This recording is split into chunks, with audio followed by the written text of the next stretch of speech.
we have a unique situation that requires that these voting systems are it's basically a one-off. They have to do a custom version of our software.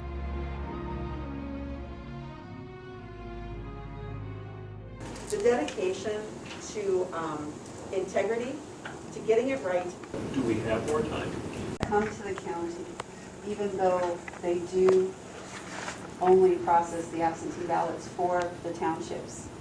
It's because the county trains the clerks. They train the city clerks, they train the school district clerks.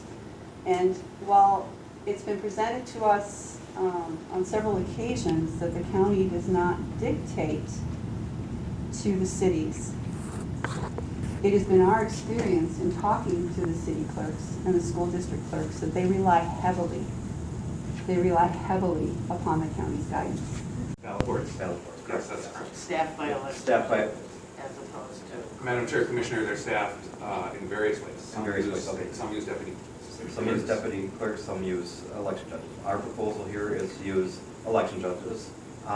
Will they be election judges anywhere in the county, or will they be specific to areas where they're being served?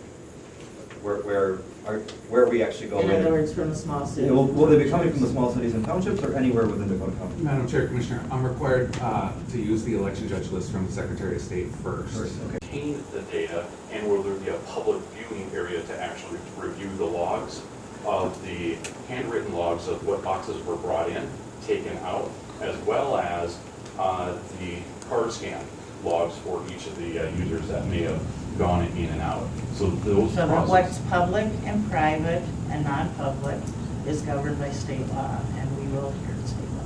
And unfortunately, a lot of that is not governed by state law. So that's where it's not addressed. It is a gray area that I'm hoping that the county will establish before accepting this type of an agreement. And we can work on that. Yep. Okay. Perfect. Thank you. So Minnesota election law says that we can only use a system that's certified by the Secretary of State.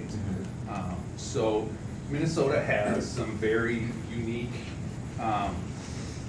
requirements. We don't have things like straight party voting. We don't have, well, we don't have something. We do have an open primary ballot.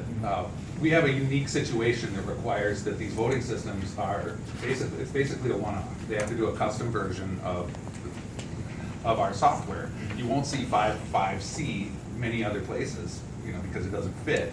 It's very expensive to bring a voting system through the EAC, the Election Assistance Commission. That's the clearinghouse agency for the federal government that handles voting equipment certification.